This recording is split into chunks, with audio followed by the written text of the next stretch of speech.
इस शादी विवाह ना कैले ऐसा बहुरू लड़की के रंडी लड़की के अपना घर में रखले बारन, ओकरा के मोहना बनैले बारन। बेटा सो लड़की के शादी भइल बा, कौना हक अधिकार से ले बारन? लड़की जवना घर में जन्म लेलक ओकर अधिकार वही जवानता रहे के मर्डर हुआ तो उसके वजह से हुआ, उसको फांसी होना चाहिए। हिम्मत हो के तो सिवान जिला में घुस के देखाओ, दुनिया के कोनो शक्ति ना रोकी। उनका के मछली जैसे पीस पीस ना करा देनी हम तो हमारा नाम प्रमोद कुमार ना। ऐसी लड़की को फांसी होनी चाहिए जो लड़के को 2 बजे रात को बुलाती है, मरवाती है। सब ये बेसवा है लड़की है, सब ये बेसवा है लड़की है, सब ये बेसवा है लड़की है, सब ये बेसवा है लड़की होता है। न ऐसे नाजायज संबंध पर उनको तो जाकर बोलना चाहिए कि तुम अगर ओरिजिनल प्यार करती हो तो जा, छोटू गया स्वर्ग में, सब तुमको भी जाना चाहिए स्वर्ग में। तू खुद सुसाइड करके, छोटू के बाप मतारी में के भी डीएनए में दोष बा। छोटू के बाप मतारी वो लड़की के काहे रखा था? आरती जो संदेश दे दिल वाले आवे वाला जनरेशन में वहां के लोग अब बेटी पैदा करे से डरा जाई। अगर हमारा घर में कोई आदमी एंट्री करता वो पहचान के भी काहे ना होखे तो 2 बजे रात के काहे एंट्री करी? 2 बजे रात के करी तो हमारे शत्रु हो गए, दुश्मन हो गए, लोग कहता वही बार पहले मारे। नाजायज संबंध एक बाथरूम में पकड़ा है। तो किसी भी लड़की के साथ अगर इस तरह का अगर हरकत हुआ तो उसका बाप मादरी क्या करेगा? मारेगा ही मारेगा। वही काम बोला बेटा के मर्डर भइल तो लड़की के चलते भइल, और फिर वही लड़की को वो लोग अपने घर रख ले बा। पप्पू यादव लड़कियों का मन बिगाड़ने का काम करता है, जा करके लोर पोसता है, खुद अपना लोर पोसता है। वही एक नेता है पाजा में पकड़ के लड़कियों को, हाँ जी, बोलता है मेरा बेटी है तो क्या तू पाजा में पकड़ के लोर पोसेगा? उसको मनमरुआ काम बिगाड़ करेगा। इस तरह के मनोबल बढ़ा करके लड़कियों का मन बिगाड़ता है पप्पू यादव। नेता वही है, नेता तेजस्वी यादव नहीं है, नीतीश कुमार नहीं है, बीजेपी में लोग नेता नहीं है। लड़कियों का मन बिगाड़ने का काम करता है, बहुरूपिया नेता है, इसको हम लोग नेता नहीं मानते। वो लड़की जौन बिन ब्याही ही विधवा बन के अपना आशिक के घर में जाके रहे लगल। जी हाँ, हम बात करता नहीं आरती देवी के, आरती कुमारी के ना आरती देवी के, कहे कि बिना शादी के ही विधवा जो लड़की हो गई और कहती है कि हम विधवा बन के अपना आशिक छोटू के घर पर रहे, तो कहीं ना कहीं ओकरा के आरती कुमारी ना आरती देवी के दर्जा देवे के पड़ी।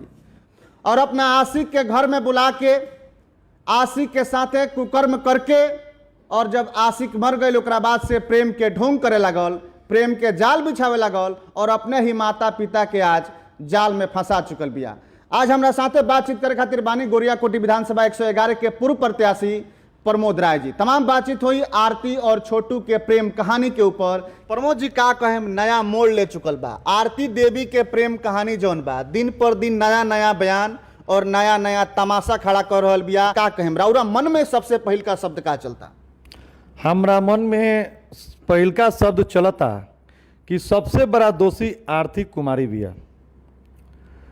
सबसे बड़ा दोषी यह मामला में बिया कि जौन माँ ओकरा के पेट में 9 महीना रख के पोसलक, बाप मतारी ओकरा के 20 बरस ले रखलक, आ उ एवरे के डेट में ओकर ना भइल तो ये धरती पर केहू के ना होई, धरती पर केहू के ना होई।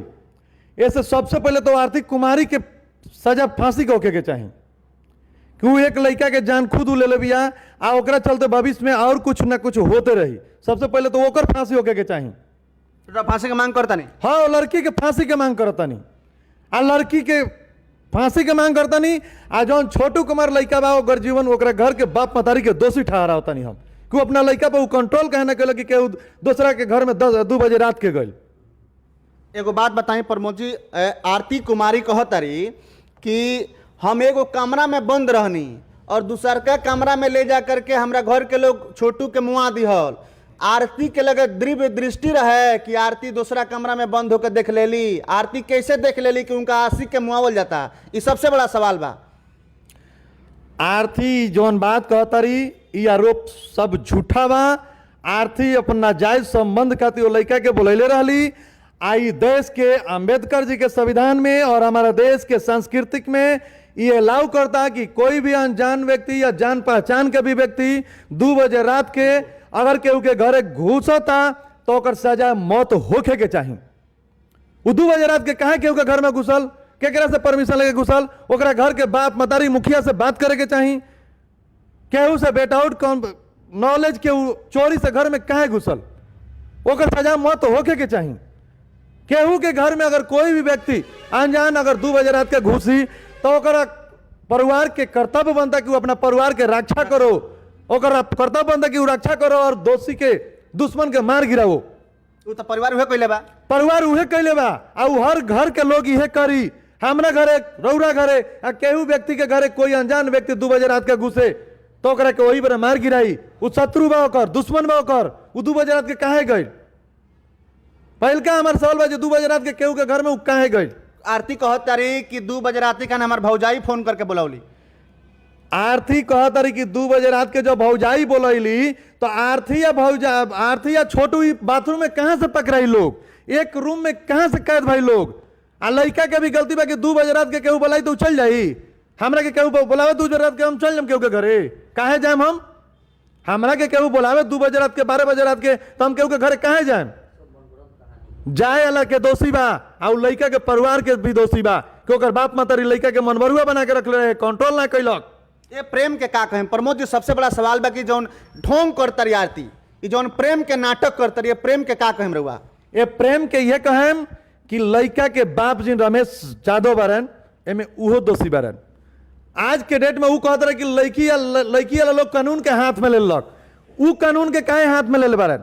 उनकरा बेटा से लड़की के शादी भइल बा, कौना हक अधिकार से ले ले बारन? लड़की जवना घर में जन्म लेलक ओकर अधिकार वही जवानता रहे के जियो मरो कुछ भी करो वो घर में रही। इस शादी विवाह ना कैला ऐसा बहुरूपिया लड़की के रंडी लड़की के अपना घर में रखले बारन, ओकरा के मोहना बनैले बारन। आरती 100% दोषी बारी आ वो गांव के वो मोहल्ला के लोग के ही नाश करतरी। नास्कृतिक लोग बा, नास्कृतिक आरती बारी कुआं के लोग के नाश करतरी। ऐसा प्रमोद जी रुआ करो के ऐसा लोग के का सजा होके के चाहिए प्रमोद जी? ऐसा लोग के तो सबसे पहले फांसी होके के चाहिए। हम चैलेंज करता नहीं कि अगर हिम्मत होके तो आरती आजा सिवान में उनकरा के हमारा अदालत में फांसी से भी बढ़ के सजा बा। का सजा बा अदालत में? हमारा अदालत में ना तारीख ना बहस, फैसला ऑन द स्पॉट। हिम्मत होके तो सिवान जिला में घुस के देखाओ, दुनिया के कोनो शक्ति ना रोकी। उनका के मछली जैसे पीस पीस ना करा देनी हम तो हमारा नाम प्रमोद कुमार ना। लेकिन एगो और सवाल बा प्रमोद जी की आगे आवे वाला अपन पीढ़ी के आरती का संदेश देवे के चाहता रही? आरती जो संदेश दे दिल वाली आवे वाला जनरेशन में वहां के लोग अब बेटी पैदा करे से डरा जाई। बिल्कुल कि ऐसा बेटी पैदा हमरो घर में मत ले वो ओकरा बारे में पहले ही रास्ता निकाले लगी। ऐसे कि आरती उस 7 पुष के नाम डुबा के गई बारी। आ वो अगर छोटू का मर्डर हुआ तो उसके वजह से हुआ, उसको फांसी होना चाहिए। अगर हमारा घर में कोई आदमी एंट्री करता वो पहचान के भी कहे ना होके तो 2 बजे रात के कहे एंट्री करी? 2 बजे रात के करी तो हमारे शत्रु हो गए, दुश्मन हो गए, ओकरा के वही बेरा पहले मारे, पहले तो वही बेरा ओकरा के मार गिराए। को हमारा घर में 2 बजे कहे एंट्री करी? छोटू के 2 बजे रात को लड़का क्यों गया? दूसरे का घर क्यों गया? छोटू क्यों गया? वो चोरी करने गया कि किसी को मारने गया? किस भावना से गया कौन जानता है। लेकिन अभी मार्केट में आ रहा है कि दोनों का नाजायज संबंध एक बाथरूम में पकड़ा है। बिल्कुल तो किसी भी लड़की के साथ अगर इस तरह का अगर हरकत हुआ तो उसका बाप मादरी क्या करेगा? मारेगा ही मारेगा। वही काम वो लोग किया। बिल्कुल। एगो और सवाल पूछे प्रमोद जी रुआ से कि आरती खातिर अपन बाप महतारी दुश्मन हो गई और छोटी के बाप महतारी प्रिय हो गए, प्रेमी हो गए, एकरा ऊपर का कहें? एकरा ऊपर कहें जे छोटू के बाप मतारी में के भी डीएनए में दोष बा।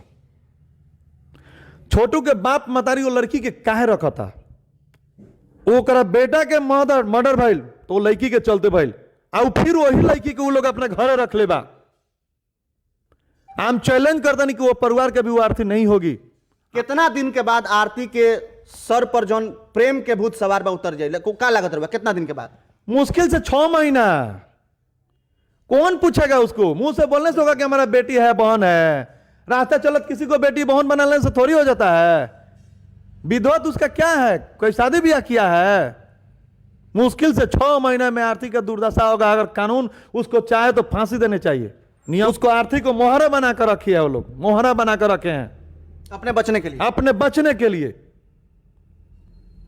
ऐसी लड़की को फांसी होनी चाहिए जो लड़के को 2 बजे रात को बुलाती है, मरवाती है, प्यार का ढोंग करती है, प्यार का ढोंग करती है, अब प्यार का ये सब नाटक करके ये सब करती है। ये सब ये बेसवा है लड़की। ये सब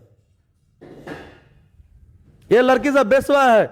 उस जिला में लड़की अगर किसी के गर्भ से जन्म लिया तो लोग डरेगा कि ऐसे ही मत करे लड़की यार दूसरा आरती जन्म ना ले। हाँ, कि कोई दूसरा आरती जन्म ना ले। प्रमोद जी, एक और सबसे बड़ा सवाल बा, हुआ तो आरती के विरोध करता नहीं, लेकिन बहुत बड़ा बड़ा नेता बा वो लोग जाके आरती के सपोर्ट करता। प्रमोद जी एकरा ऊपर का कहें? बहुत बड़ा बड़ा नेता लोग जे बा अपना के जे होशियार समझता, वो कोई नेता नहीं खे, वो एगो खाली पप्पू यादव बारन। आ पप्पू यादव बहुरूपिया नेता बारन।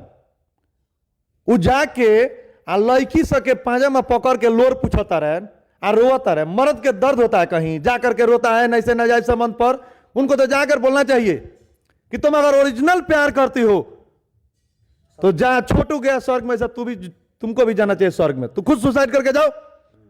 अगर ओरिजिनल प्यार किया तो तेरे हस्बैंड को लोग मारा तो तू अपने आप को सुसाइड करके जाओ वहां उसके साथ। पप्पू यादव लड़कियों का मन बिगाड़ने का काम करता है, जा करके लोर पोसता है, खुद अपना लोर पोसता है।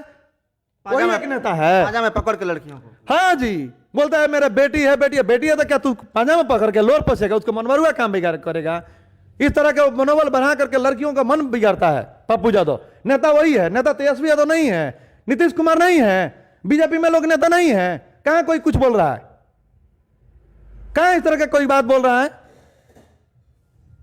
कहीं ना कहीं मतलब कि जो पप्पू यादव इसमें दोषी है, ये जो गलत काम करता है, लड़कियों का मन बिगाड़ने का काम करता है, बहुरूपिया नेता है, इसको हम लोग नेता नहीं मानते हैं। आर्थिक माता पिता को अगर मदद की रिक्वायरमेंट होगा तो हम यहां से 100 गाड़ी लेकर जाएंगे आप उनके पक्ष में जाएंगे। आरती के माता पिता के पक्ष में? माता पिता के पक्ष में 100 गाड़ी यहां से जाएंगे, सिवान से लेकर जाएंगे। सिवान से लेकर जाएंगे उनके पक्ष में। कोर्ट में जरूरत होगा तो कोर्ट तक जाएंगे, उनको आर्थिक सहायता की जरूरत होगा तो वो भी करेंगे हम उनको। आर्थिक के माता पिता दोषी नहीं है, वो अपने घर की रक्षा किया है और इस देश की हर नागरिक को कर्तव्य बनता है कि अगर उसकी घर में कोई व्यक्ति रात में 2 बजे घुसे, 10 बजे घुसे, 12 बजे रात को घुसे तो उसको मार गिराए। वो कानून भी इजाजत देता है। कानून भी इसका इजाजत देता है, कानून भी इसका इजाजत देता है।